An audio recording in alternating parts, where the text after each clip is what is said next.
Hello student, कैसे हो बेटा? कैसी चल रही है आपकी स्टडी? बेटा पढ़ाई करो ढंग से। आप लोग बिल्कुल ये मत सोचो कि सर आपके सामने नहीं पढ़ा रहे। बिल्कुल ऑनलाइन का मतलब आप ये बिल्कुल ऐसा समझ के पढ़ो कि सर आपके सामने ही पढ़ा रहे, ठीक है ना। तो हम जो टॉपिक डिस्कस कर रहे थे बेटा, हम डिस्कस कर रहे थे chemistry in everyday life, acid base salt. उसमें हम सॉल्ट तक कंप्लीट कर चुके हैं। आज उसके हम सेकंड पोर्शन पीएच स्केल के बारे में डिस्कस करेंगे। तो आज हम डिस्कस करेंगे पीएच। क्या होता है पीएच स्केल? वो देखो, पीएच स्केल का मतलब होता है बेटा strength of acid and base, acid और बेस की स्ट्रेंथ। और आपको पता है स्ट्रेंथ ऑफ एसिड बेस के बारे में मैं पहले भी बता चुका हूँ। बताओ एसिड का मतलब क्या होता है? एसिड की तो निकाली जाती है बेसिसिटी, और बेस की क्या निकाली जाएगी? एसिडिटी। तो इसकी बेसिसिटी निकालेंगे और इसकी एसिडिटी निकालेंगे। तो सबसे पहला पॉइंट है यहाँ पर strength of acid. Strength of acid क्या होता है? स्ट्रेंथ ऑफ एसिड, तो स्ट्रेंथ ऑफ एसिड से मतलब है इट्स H+, और H+ बोले तो हाइड्रोजन आयन कंसंट्रेशन। तो ध्यान रखना, हाइड्रोजन आयन की जो कंसंट्रेशन है उसे ही हम स्ट्रेंथ ऑफ एसिड बोलते हैं। अब आती है सबसे बात नेक्स्ट की पीएच स्केल। पीएच स्केल के लिए सबसे पहले इन 1909 के अंदर सबसे पहले एक साइंटिस्ट था सोरेनसेन। एक साइंटिस्ट है सोरेनसेन। इन्होंने सबसे पहले पीएच स्केल के बारे में सजेस्ट किया था।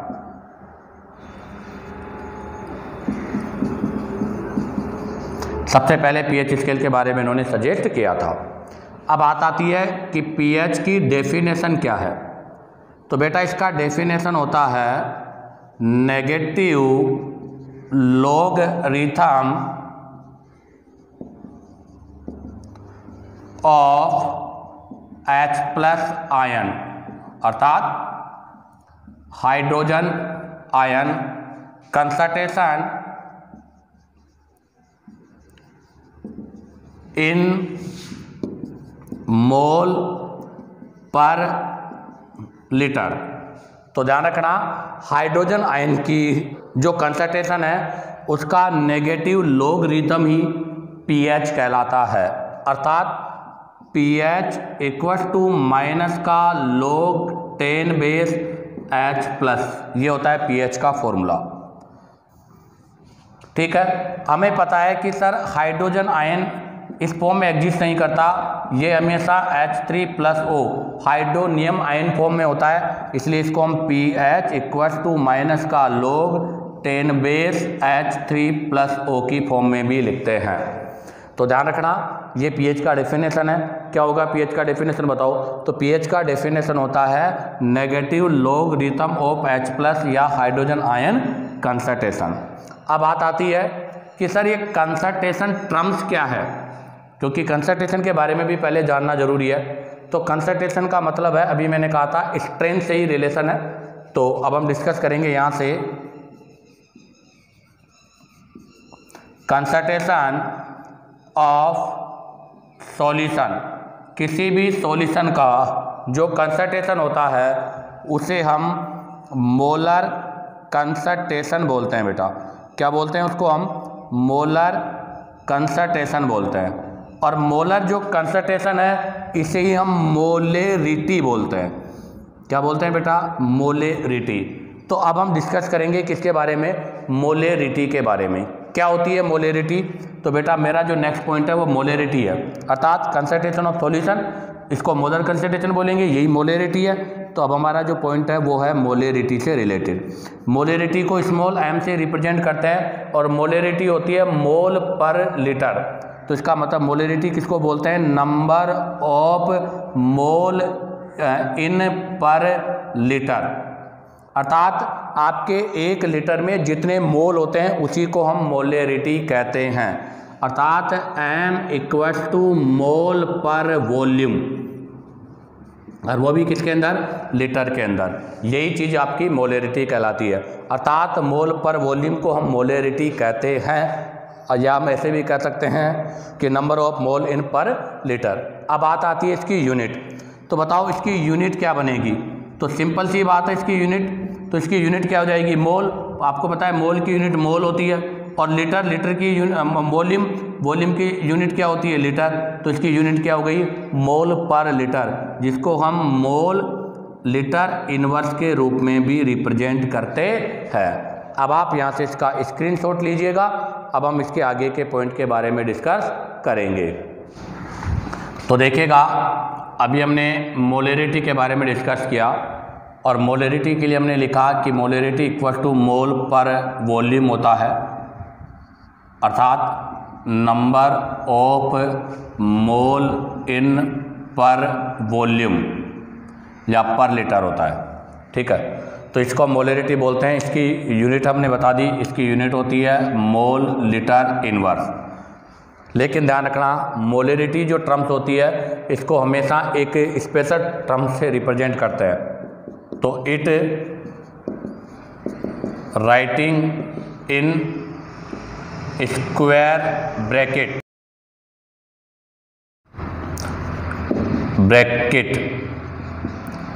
अर्थात हमेशा जो भी आपकी मोलरिटी है उसको हमेशा स्क्वायर ब्रैकेट में लिखा जाता है। जैसे मैं लिखूंगा हाइड्रोजन H+ आयन, इसका मतलब क्या हो गया, ये मोलरिटी हो गई। जैसे मैंने लिखा OH- आयन, स्क्वायर ब्रैकेट में लिख दिया, तो ये इसकी मोलरिटी होगी। तो ध्यान रखना, मोलरिटी को हमेशा स्क्वायर ब्रैकेट से रिप्रेजेंट करते हैं। तो स्क्वायर ब्रैकेट लगा के फिर हम मोलरिटी को रिप्रेजेंट करेंगे। अब बात आती है आगे कि आपकी जो मोलरिटी आपने पढ़ा, pH स्केल जो पढ़ा, उनमें क्या है। तो pH और हाइड्रोजन आयन हमेशा एक दूसरे के इन्वर्स होते हैं। तो हम क्या लिखेंगे, तो यहाँ से हमारे पास जो रिजल्ट आ रहा है वो रिजल्ट ये है कि pH of solution is inversely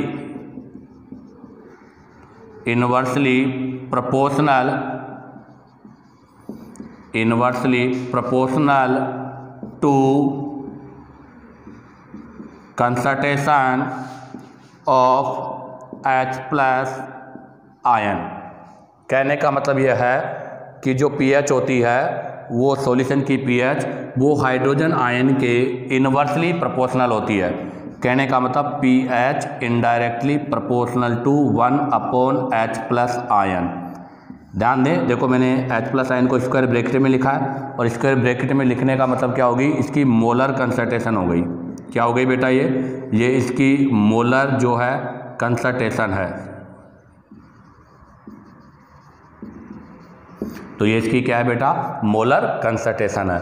तो ध्यान रखना, pH ऑफ सॉल्यूशन, किसी भी सॉल्यूशन का जो pH होता है वो हमेशा हाइड्रोजन आयन के इनडायरेक्टली प्रोपोर्शनल होता है, जिसको हम इनवर्सली प्रोपोर्शनल बोलते हैं। इसका मीन्स क्या है, तो इससे मीन्स है कि अगर कंसंट्रेशन ऑफ H+ आयन, या ऐसे कह दूं कि मोलरिटी ऑफ H+ आयन बढ़ेगी तो आपको पता है pH डिक्रीज होगा, और अगर H+ आयन की कंसंट्रेशन डिक्रीज होगी तो pH इंक्रीज होगा। तो ध्यान रखना, हाइड्रोजन आयन कंसंट्रेशन बढ़ने से pH डिक्रीज होती है, और हाइड्रोजन आयन कंसंट्रेशन डिक्रीज होने से pH बढ़ेगी। तो इसका सेंस क्या है, तो इसका सेंस है concentration of H+ ion, concentration of H+ ion, जिसको हम क्या बोलते हैं, H+ आयन। तो अगर कंसंट्रेशन ऑफ H+ आयन बढ़ेगा pH घटेगा, अगर H+ आयन की कंसंट्रेशन डिक्रीज होगी तो pH बढ़ेगा। अब आप यहाँ से इसका स्क्रीनशॉट लीजिएगा। अब हम इसको pH स्केल को रिप्रेजेंट करते हैं। तो देखिएगा बेटा, अब हम यहाँ से pH स्केल के बारे में रिप्रेजेंटेशन करेंगे। तो आप ज़रा देखो कि pH स्केल होता क्या है। तो सिंपल सी भाषा में मैं बात करूँ तो स्केल वही है जो अपन स्केल यूज करते हैं। तो pH स्केल से कोई अलग से स्केल नहीं है, ये वही स्केल टाइप ही होता है। जैसे ये आपका pH स्केल रिप्रेजेंट कर रहा हूँ मैं, ये मैंने pH स्केल बना दिया। अब आप देखो, इसके अंदर पहले मैं लिख रहा हूँ H3+O, मतलब हाइड्रोजन आयन की concentration 1 10 to the power 1, 10 to the power -2, 10 to the power -3, 10 to the power -4, ऐसे हम लिखते चले जाएंगे। क्योंकि आपका जो pH स्केल होता है बेटा वो 14 तक होता है, 0 से स्टार्ट होता है और 14 तक होता है।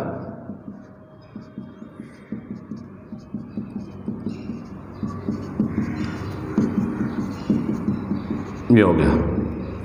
तो आपका पीएच स्केल है, ये इसकी हाइड्रोजन आयन कंसंट्रेशन है। अब हम इसकी यहाँ से पीएच निकालेंगे तो इन सब का लॉगरिथम करेंगे एंटी लॉग, तो इसका एंटी लॉग 0 हो जाएगा। यहाँ पावर -1 है तो 1 हो जाएगा, या 2 या 3 या 4, यहाँ पर 5 6 7 8 9 10 11 12 13 और 14, ये इसका पीएच हो गया। इसका मतलब पीएच का जो स्टार्टिंग पॉइंट है वो कितना होता है 0, और पीएच का जो एंडिंग पॉइंट है पीएच स्केल का वो कितना होता है 14। तो ध्यान रखना, पीएच का स्टार्टिंग पॉइंट 0 है और इसका एंडिंग पॉइंट 14 है। स्टार्टिंग पॉइंट जो होता है वो एसिडिक होता है, यहाँ से एसिडिक से स्टार्ट होगा, और इसका जो एंडिंग होगा बेटा वो बेस के साथ होगा। अर्थात पीएच की जो स्टार्टिंग है वो एसिडिक स्ट्रेंथ से है और इसका जो एंडिंग है वो बेस से है। अब आप ज़रा देखो, ये बीच में जो 7 पॉइंट है, ये 7 वाला पॉइंट है, ये पॉइंट है। यहाँ से देखो पीएच स्केल आपके 2 इक्वल हाफ्स में डिवाइड हो गया, तो ये जो बीच वाला पोर्शन है ये न्यूट्रल होता है। क्या होता है बेटा, ये न्यूट्रल होता है, अर्थात यहाँ पर न तो एसिडिक है और न ही कोई बेसिक कैरेक्टर है, ये आपका न्यूट्रल पॉइंट होता है। अब सुने, इस पॉइंट से अगर हम इस तरफ जाते हैं, अगर इस पॉइंट से हम इस तरफ जाएंगे तो इस तरफ जाने पर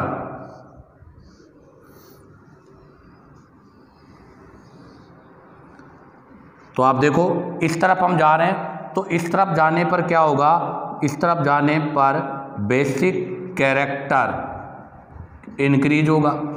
कहने का मतलब यह है कि concentration of OH minus ion बढ़ेगा। तो ध्यान दें, 7 से अगर हम 14 की तरफ जाते हैं तो बेसिक कैरेक्टर बढ़ता है, अर्थात कंसंट्रेशन ऑफ हाइड्रोक्साइड आयन बढ़ेगा। अब बताओ, अगर कंसंट्रेशन ऑफ हाइड्रोक्साइड आयन बढ़ेगा, बेसिक कैरेक्टर बढ़ेगा, तो इसका मतलब इधर जाने पर बेसिक जो नेचर है वो इंक्रीज हो जाएगी। अब इधर आ जाइएगा, और अगर हम 7 से इधर आते हैं,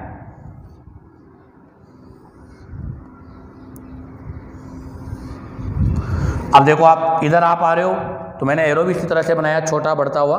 तो अब आप 7 से इधर आ रहे हो, तो ध्यान दें, अगर हम 7 से इधर की तरफ बढ़ेंगे तो इधर की तरफ आपका जो एसिडिक कैरेक्टर है, क्या बेटा, एसिडिक कैरेक्टर बढ़ेगा।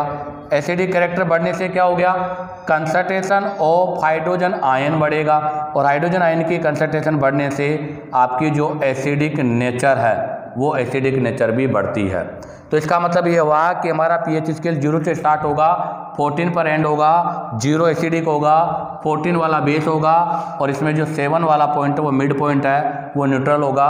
7 से 14 की ओर जाने पर बेसिक स्ट्रेंथ बढ़ेगा, और 0 से 7 तक जाने पर 7 से 0 की तरफ जाने पर आपका एसिडिक स्ट्रेंथ बढ़ेगा। अब ध्यान दें, अगर ये न्यूट्रल है तो इसके आसपास का इलाका, अर्थात ये वाला पोर्शन, इसके ये पास वाला पोर्शन, ये वाला पोर्शन वीक होगा, ये भी क्या होगा, वीक होगा। तो ये वीक एसिडिक होगा, ये वीक बेस होगा।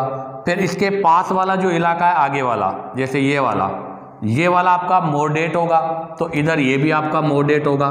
बट आपका ये जो शुरू के 0 और 1 और इधर लास्ट के ये आपके स्ट्रॉन्ग नेचर वाले होंगे, और इधर भी ये स्ट्रॉन्ग नेचर वाले होंगे। तो ये आपके सामने हमने पीएच स्केल का रिप्रेजेंटेशन किया है। अब आप इसका यहाँ से स्क्रीनशॉट लीजिएगा। अब हम इससे रिलेटेड कुछ क्वेश्चंस के बारे में डिस्कस करेंगे। तो देखिएगा बेटा, अब हम यहाँ से एक स्पेशल पॉइंट के बारे में डिस्कस करेंगे।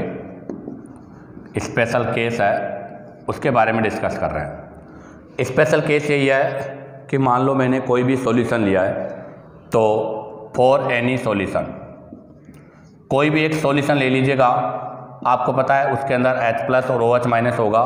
तो for any solution, concentration of hydrogen ion और कंसंट्रेशन ऑफ हाइड्रोक्साइड आयन का जो प्रोडक्ट है वो हमेशा कांस्टेंट होता है बेटा।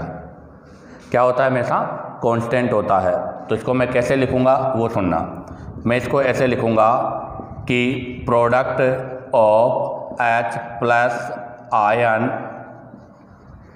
कंसंट्रेशन, अर्थात इसको क्या लिखा जाएगा, तो इसको लिखा जाएगा H प्लस आयन। तो product of H plus ion concentration and OH minus ion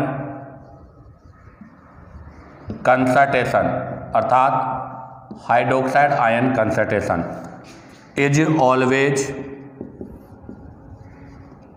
constant. तो ध्यान रखना, हाइड्रोजन आयन और हाइड्रोक्साइड आयन का जो प्रोडक्ट है वो हमेशा कांस्टेंट रहता है। अब बात आती है, ये तो किसी भी सॉल्यूशन के लिए था, बट अब हम डिस्कस करेंगे अबाउट वाटर, क्योंकि हमारे जनरली जो भी हम डिस्कस करते हैं वो अबाउट वाटर के बारे में। तो आपको पता है वाटर का जब हम डिसोसिएशन करते हैं तो H प्लस और OH माइनस आयन में डिसोसिएट होता है, अर्थात वाटर का जो है H प्लस आयन और OH माइनस आयन होता है। और ध्यान रखना बेटा, वाटर के लिए वाटर की जो हाइड्रोजन आयन कंसंट्रेशन है वो होती है 1 × मल्टीप्लाई बाई 10⁻⁻7 मोल पर लीटर। और ऐसे ही अगर हाइड्रोक्साइड आयन की मैं बात करूं तो हाइड्रोक्साइड आयन की भी यही होती है 1 × 10⁻⁷ मोल पर लीटर। तो हाइड्रोजन, वाटर में हाइड्रोजन और हाइड्रोक्साइड आयन दोनों की कंसंट्रेशन सेम है। अब बात आती है, अगर दोनों की कंसंट्रेशन सेम है तो वाटर के लिए आयनिक प्रोडक्ट, तो आयनिक प्रोडक्ट ऑफ वाटर, तो बताओ वाटर के लिए आयनिक प्रोडक्ट क्या होगा। तो इसके लिए भी वही कॉन्सेप्ट लगेगा, कौन सा वाला बताओ। तो इसके लिए भी वही कॉन्सेप्ट लगेगा कि concentration of H plus ion multiply by concentration of OH minus ion hydroxide ion. इन दोनों जो है इनका जो प्रोडक्ट है वो आपका क्या कहलाएगा, आयनिक प्रोडक्ट ऑफ वाटर कहलाएगा। अब आप देखो, आयनिक प्रोडक्ट ऑफ वाटर को अगर मैं सोल्व करता हूँ तो कंसंट्रेशन ऑफ H प्लस 1 × 10⁻⁷, और इसकी भी वैल्यू क्या होगी 1 × 10⁻⁷। तो बताओ कितना हो जाएगा 1 × 10⁻⁻14। तो आपके जो वाटर है उसका जो आयनिक प्रोडक्ट है वो 1 × 10⁻⁻14 के इक्वल टू होता है। ये एक स्पेशल पॉइंट है, इसके बारे में हमें याद रखना है। तभी तो हम करते हैं ना पीएच मैक्सिमम कितना होता है। तो अगर मैं इसका पीएच निकालूंगा तो इसका पीएच कितना हो जाएगा माइनस इंटू -14, तो इसका पीएच हो जाएगा बेटा 14। तभी तो हम बात करते हैं कि पीएच मैक्सिमम कितना होता है 14 होता है। अब आप यहाँ से इसका स्क्रीनशॉट लीजिएगा। अब हम इससे रिलेटेड कुछ न्यूमेरिकल्स के बारे में डिस्कस करेंगे। तो देखिएगा बेटा, अब इससे रिलेटेड मैं क्वेश्चंस के बारे में डिस्कस कर रहा हूँ। तो मेरा पहला क्वेश्चन है कि 0.01 MnAOH है, सॉल्यूशन है कोई भी। ध्यान दें, आपके पास 0.01 मोलेरिटी का कोई भी सोडियम हाइड्रोक्साइड सॉल्यूशन है। मोलेरिटी का मतलब समझिए मोल पर लीटर। आपको इसके अंदर क्या करना है, find out concentration of H plus ion. और concentration of H plus ion का मतलब क्या हो गया, स्क्वायर ब्रैकेट, और स्क्वायर ब्रैकेट का मतलब क्या हो गया, मोलेरिटी। तो आपको इसकी मोलेरिटी पता करनी है। तो बहुत सिंपल सी बात है, आपको पता है कि ये सारा प्रोसेस किस में हो रहा है, सॉल्यूशन वाटर में। तो हम यहाँ से क्या लिखेंगे, आयनिक प्रोडक्ट ऑफ वाटर। बताओ वाटर का आयनिक प्रोडक्ट क्या होता है, H प्लस का मल्टीप्लाई और OH का मल्टीप्लाई, और वो कितने के इक्वल टू होता है 1 × 10⁻⁻14।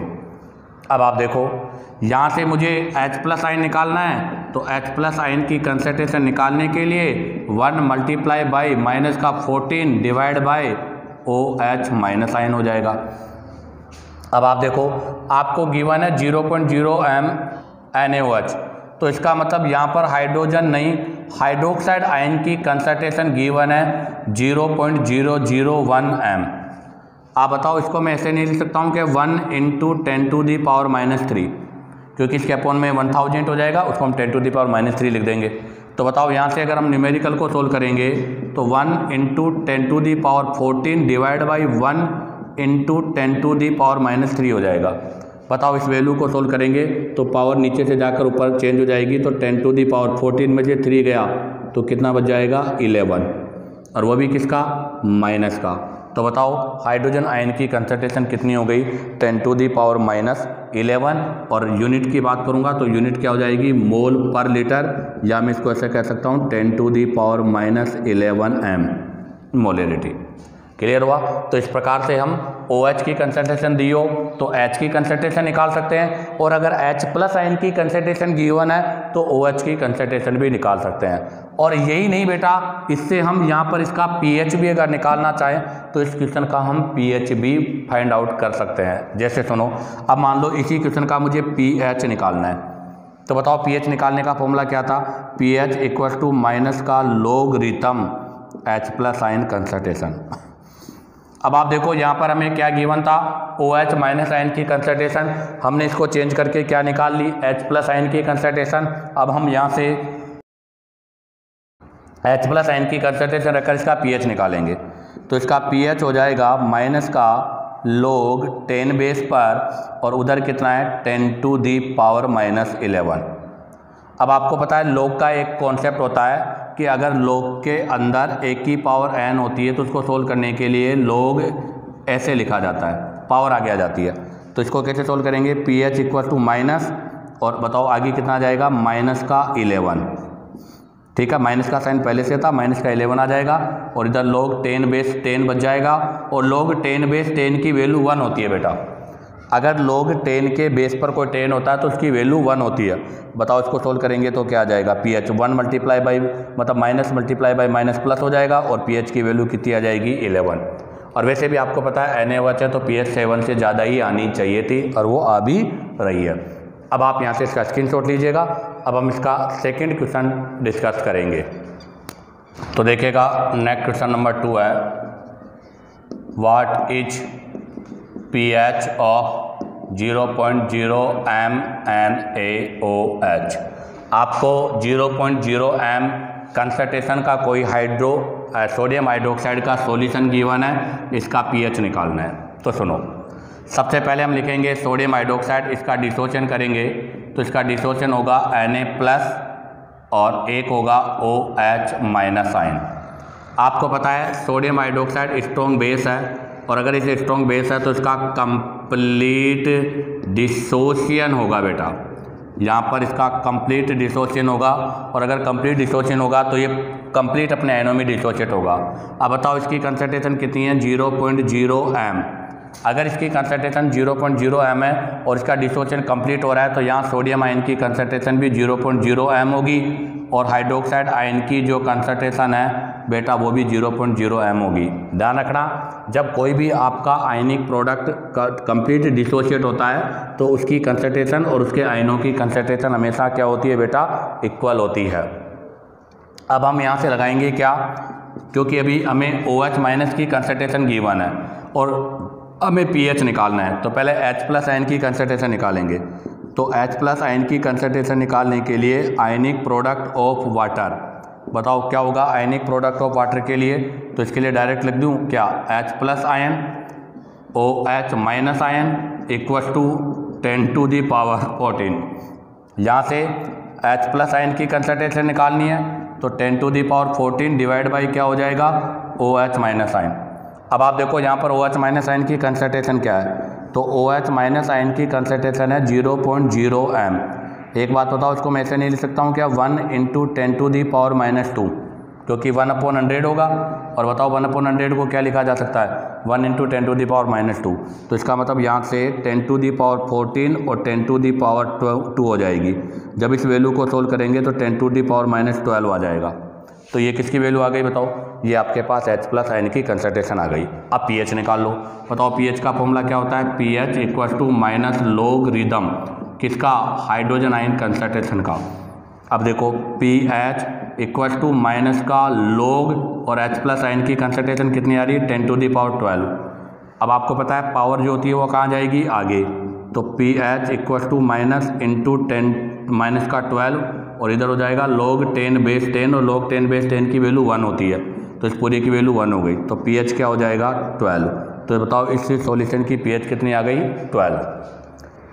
अब आप यहाँ से इसका स्क्रीनशॉट लीजिएगा। अब हम इससे रिलेटेड नेक्स्ट एग्जाम्पल के बारे में डिस्कस करेंगे। तो देखिएगा बेटा question number 3, determine pH of the solution when hydrogen ion concentration.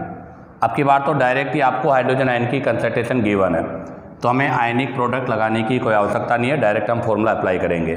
तो बताओ क्या फॉर्मूला है, pH इक्वल टू माइनस का लोग हाइड्रोजन आयन कंसंट्रेशन। तो pH इक्वल टू माइनस का लोग 10 बेस, यहाँ पर क्या वैल्यू रख देंगे हम 1 × 10⁻⁻⁹। इसमें से आपको पता है कि वो लोग 1 पे कोई है नहीं वैल्यू, तो इसको हम कैसे लिखेंगे, pH equal to minus multiply by minus का 9 और इधर हो जाएगा log 10 बेस 10 जिसकी वैल्यू 1 है। तो pH की वैल्यू क्या हो गई प्लस का 9, अर्थात यहाँ पर pH वैल्यू 9 आ रही है। अब बताओ इसकी कितनी होगी, तो इसके लिए भी यही formula, pH equal to minus का log 10 बेस पर हाइड्रोजन आयन की कंसंट्रेशन। तो pH इक्वल टू माइनस का log 10 बेस और हाइड्रोजन आयन की कंसंट्रेशन 1 × 10⁵। तो बताओ pH इक्वल टू माइनस और ये क्या बन जाएगा मल्टीप्लाई बाय माइनस का 5 और इधर हो जाएगा log 10 बेस 10 जिसकी वैल्यू 1 है। तो pH इक्वल टू कितना हो जाएगा प्लस का 5। तो यहाँ पर pH की वैल्यू 5 है और यहाँ पर pH की वैल्यू 9 है। इसी के साथ आपका इक्वेशन कंप्लीट होता है। अब आप इसका स्क्रीनशॉट लो, हम क्वेश्चन नंबर 4 के बारे में डिस्कस करेंगे। तो देखिएगा question number 4, calculate the pH of following solution. आपको ये सॉल्यूशन दे रखा है, इनका pH फाइंड आउट करना है।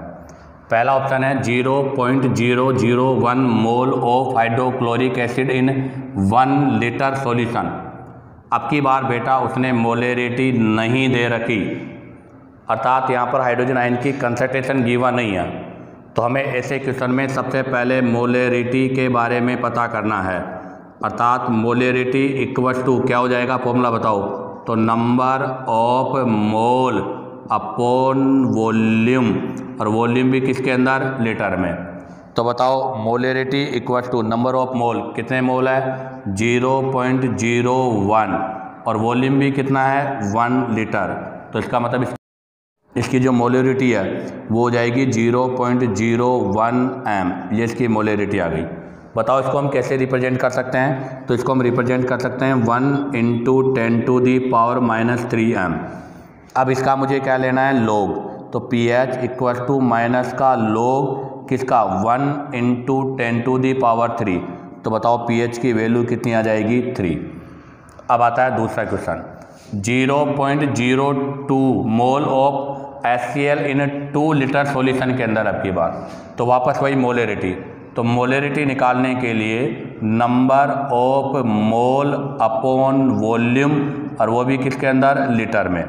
तो बताओ क्या हो जाएगा मोलेरिटी, तो molarity equal to number of mole, कितने मोल है 0.02 और वॉल्यूम कितना है 2, डिवाइड कर देंगे 0.01 आ जाएगा, जो भी किस में आएगी यूनिट, मोलेरिटी में, अर्थात मोल पर लीटर।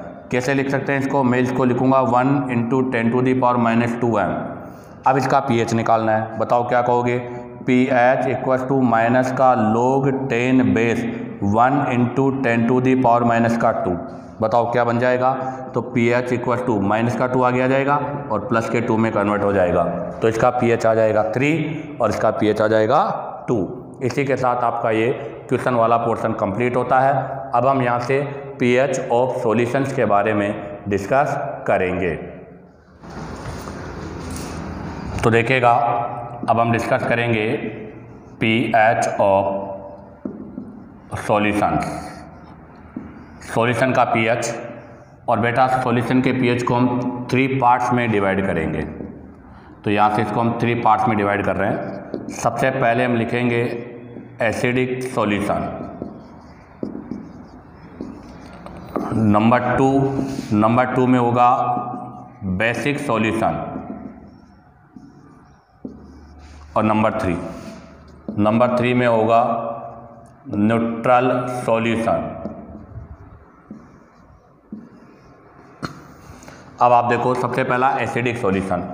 एसिडिक सॉल्यूशन वो होते हैं जिनके लिए pH की वैल्यू 7 से लेस होती है, और बेटा बेसिक सॉल्यूशन वो होते हैं जिनके लिए पीएच की वैल्यू 7 से ज़्यादा होती है, और न्यूट्रल सॉल्यूशन वो होते हैं जिनके लिए पीएच की वैल्यू 7 होती है।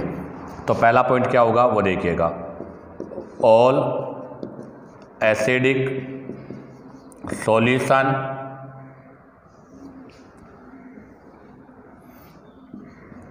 Have pH less than 7।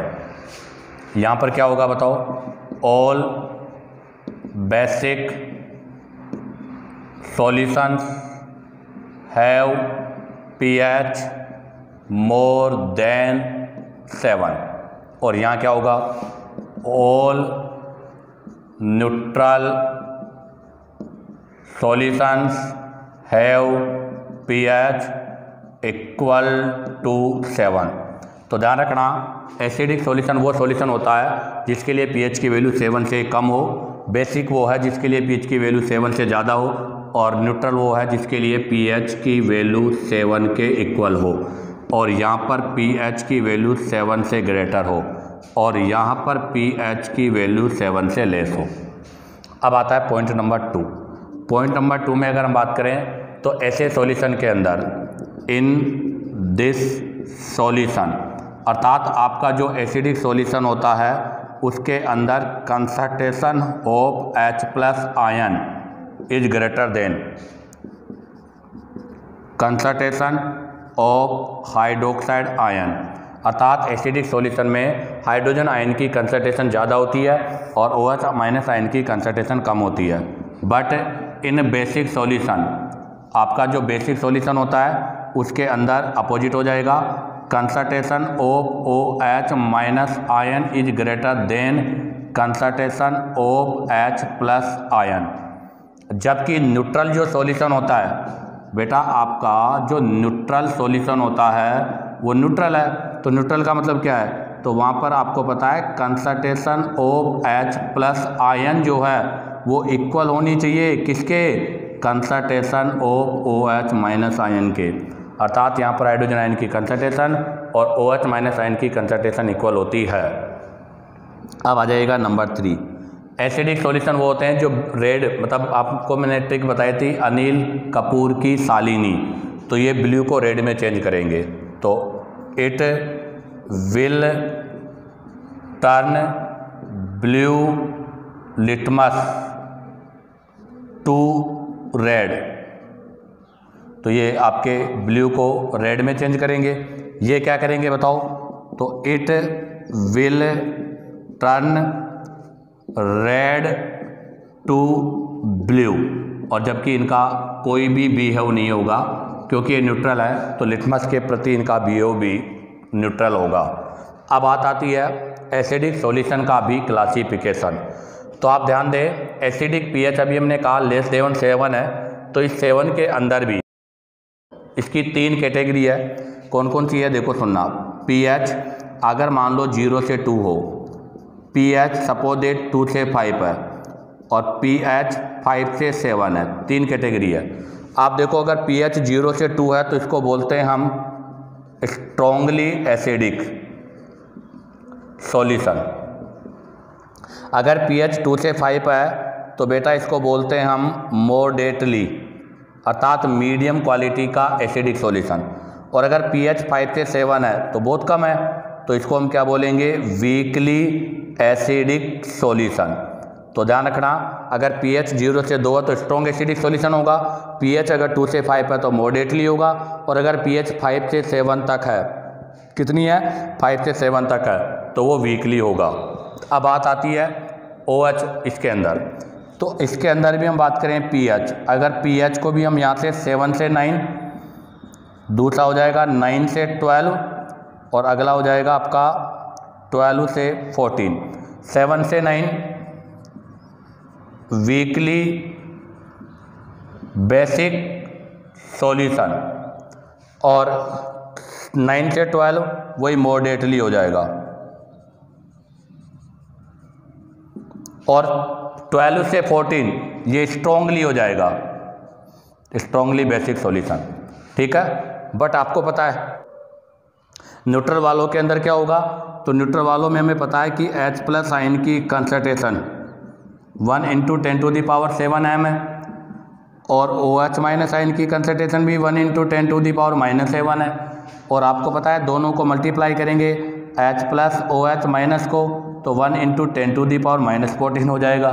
But अगर इसका pH की बात करें तो वो 10⁻7 होगा, मतलब सॉरी, इसकी pH की बात करेंगे तो इसकी pH कितनी रहेगी, 7 रहेगी। इसी के साथ आपका ये pH और सॉल्यूशन का पोर्शन कंप्लीट होता है। अब आप यहाँ से इसका स्क्रीनशॉट लीजिएगा।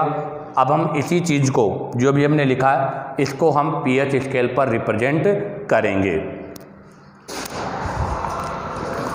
तो देखिएगा बेटा, अभी हमने जो पढ़ा था उसको मैं pH स्केल में रिप्रेजेंट कर रहा हूँ। तो हम सबसे पहले pH स्केल बनाएंगे। तो ये आपका pH स्केल है, ठीक है। अब आप ज़रा देखो इस pH स्केल में pH 1 2 3 4 5 6 7 8 9 10 11 12 13 और 14, ये pH हो गई। आपको पता है ये pH किसके लिए रिप्रेजेंट है, न्यूट्रल, और ये pH किसके लिए रिप्रेजेंट है, बेस, और ये वाली pH किसके लिए रिप्रेजेंट है, एसिड।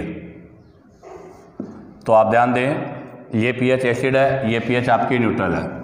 अब इसमें कौन एसिड है कौन बेस है वो देखो। तो सर 1 से 2, यहाँ पे आगे 0 भी होगा, तो ये 0 से,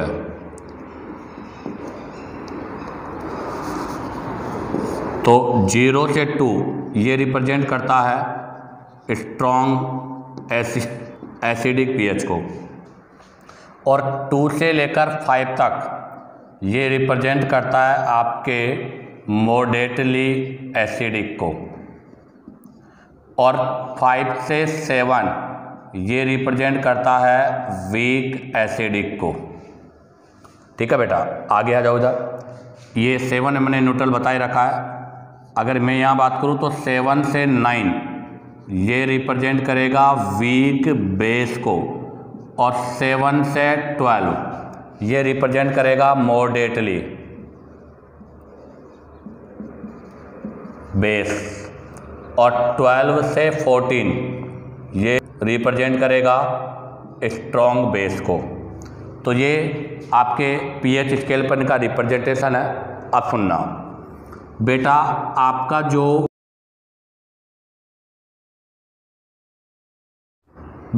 जो 1m NaOH सॉल्यूशन है, इस 1m NaOH सॉल्यूशन का जो pH होता है वो कितना होता है, 14 होता है। कितना होता है बेटा, 14 होता है। अब बात आती है 11 और इसके बीच में यहाँ पर है 1m अमोनिया सॉल्यूशन जिसका pH है 11.6। तो ध्यान रखना 1m अमोनिया सॉल्यूशन का pH होता है 11.6। अब बात आती है मैग्नीशियम हाइड्रोक्साइड। आपको पता है मैग्नीशियम हाइड्रोक्साइड इनके बीच में यहाँ आएगा, और ये है मैग्नीशियम हाइड्रोक्साइड और इसका pH होता है 10.5।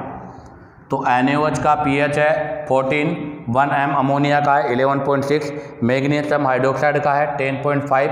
और मिल्क ऑफ मैग्नीशिया की मैं बात करूं तो milk of magnesia strong base नहीं होता, वीक बेस में काउंट होता है। तो यहाँ पर आपका आएगा मिल्क ऑफ मैग्नीशिया, और मिल्क ऑफ मैग्नीशिया का pH है 8.5। तो ये तो हमने बेसिक pH के बारे में डिस्कस कर लिया। बेसिक pH में आपको केवल ये 4 लर्न करने हैं। Milk of magnesia 8.5, magnesium hydroxide 10.5, 1m ammonia 11.6 और 1m सोडियम हाइड्रोक्साइड 14। अब बात आती है एसिडिक pH के अंदर। एसिडिक pH में भी हम बात करें न्यूट्रल में, तो आपको पता है जो प्योर वाटर होता है वो न्यूट्रल होता है। प्योर वाटर न्यूट्रल होता है, उसका pH होता है 7.3 से 7 आपका जो प्योर वाटर होता है वो न्यूट्रल होता है और उसकी pH अप्रोक्सीमेट 7 होती है। ऐसे ही अगर हम बात करें हमारे ब्लड, तो बेटा ब्लड जो होता है, ब्लड को भी हम न्यूट्रल ही काउंट करते हैं और ब्लड की पीएच होती है 7.3 से 7.4। तो ध्यान रखना, प्योर वाटर न्यूट्रल होता है, उसका पीएच 7 होता है, और ब्लड भी न्यूट्रल है, उसका जो पीएच होता है वो भी 7.3 से 7.4 के बीच होता है। तो अभी हमने केवल 7 से लेकर 14 तक के पीएच के बारे में डिस्कस किया है। अब हम डिस्कस करेंगे 0 से लेकर 7 तक में। अगर 0 में मैं बात करूं तो बेटा 1 MHCl, 1 मोलेरिटी वाला आपका जो हाइड्रोक्लोरिक एसिड है, 1 मोलेरिटी वाला आपका जो हाइड्रोक्लोरिक एसिड है, उसका जो पीएच होता है, उसका पीएच 0 होता है। क्या होता है बेटा? उसका पीएच 0 होता है, क्योंकि ये हाईली एसिडिक है और हाईली एसिडिक होने की वजह से इसका पीएच 0 होगा। अब बात आती है इनके बीच में। अगर इनके बीच में अगर हम बात करते हैं तो हम बात करें, सबसे पहले हमारा एक है गैस्ट्रिक जूस। गैस्ट्रिक जूस, आपको पता है हमारा जो स्टोमक है, उस स्टोमक में हमारा जो भोजन है उसको डाइजेस्ट करने के लिए गैस्ट्रिक जूस होता है, और आपको पता है गैस्ट्रिक जूस में हाइड्रोक्लोरिक एसिड प्रेजेंट होता है। अब बताओ, अगर हाइड्रोक्लोरिक एसिड प्रेजेंट होगा तो इसका मतलब क्या होगा? इसका पीएच कम होगा। तो यहाँ पर इसका पीएच होता है बेटा 1 से लेकर 3 के बीच में। तो हमारे जो गैस्ट्रिक जूस है उसका पीएच होता है 1 से 3। अब बात आता है गैस्ट्रिक जूस के बाद में विनेगर का। किसका नंबर आता है बेटा? विनेगर। हमने आपसे पहले भी कहा था विनेगर एसिटिक एसिड का फॉर्मूला है। एसिडिक एसिड भी आपका एक वीक एसिड का पार्ट है, तो इसका पीएच होता है 2.3 से 3.4। तो विनेगर का पीएच जो होगा वो होगा बेटा 2.3 से 3.4। अब इसके बाद में आता है वाइन। वाइन सब जानते हैं, इसका पीएच होता है 2.8 से 3.8। तो वाइन का जो पीएच है वो है 2.8 से 3.8। उसके बाद में आता है टोमेटो जूस, और आपका जो टोमेटो जूस है उसका पीएच, वो पीएच होता है बेटा 4 से 4.4 के बीच में। उसके बाद में टोमेटो के बाद में आता है लेमन जूस। किसका जूस बेटा? Lemon juice. आपको पता है नींबू जूस, लेमन जूस। और लेमन जूस तो आपको पता है लेमन जो होता है वो लेमन टोमेटो से भी ज़्यादा खट्टा है। अब आपको पता है अगर लेमन टोमेटो से भी ज़्यादा खट्टा है तो इसका एसिडिक स्ट्रेंथ ज़्यादा होगा, तो इसका पीएच होता है 2.2 से 2.4। तो ध्यान रखना, गैस्ट्रिक जूस का पीएच है 1 से 3। विनेगर का पीएच है 2.3 से 3.4। वाइन का पीएच है 2.8 से 3.8। टोमेटो का 4 से 4.4। और लेमन जूस का होता है 2.2 से 2.4। अब बात आती है इसके आगे बियर। तो बेटा बियर के लिए मैं यहाँ लिख देता हूँ, यहाँ पर ये लिख दिया मैंने बियर का पीएच होता है 4 से 5। कितना होता है बेटा? 4 से 5। उसके बाद में आती है कॉफ़ी का पीएच होता है 4.5 से 5.5। तो यहाँ हम लिख देते हैं कॉफ़ी, और कॉफ़ी का पीएच होता है 4.5 से 5.5। आगे आता है यूरिन। हमारा यूरिन मतलब, तो यूरिन की अगर मैं बात करूं तो यूरिन का पीएच होता है बेटा 5.5। क्या होता है यूरिन का? 5.5 से 7.5 होता है। उसके बाद में आता है सलाइवा। हमारे जो मुंह होता है, जीभ के अंदर जो हमारा लार है, लार को बोलते हैं सलाइवा। और आपको पता है जो सलाइवा है उसका जो पीएच होता है वो न्यूट्रल की ओर है, तो इसका पीएच होता है 6.5 से 7.5 के बीच में। और उसके बाद में आता है ब्लड का मैंने बता दिया 7.3 से 7.4 होता है। तो इसी के साथ हमने ये आपको डिफरेंट कंपाउंड है उनके पीएच के बारे में आपको बता दिया। ये सभी पीएच आपको लर्न होनी चाहिए। इसी के साथ आपका ये pH scale strength of acid का पोर्शन कंप्लीट होता है। उम्मीद करता हूँ कि आपको वीडियो पसंद आया होगा। अगर आपको वीडियो पसंद आया हो तो लाइक सब्सक्राइब करना ना भूलें।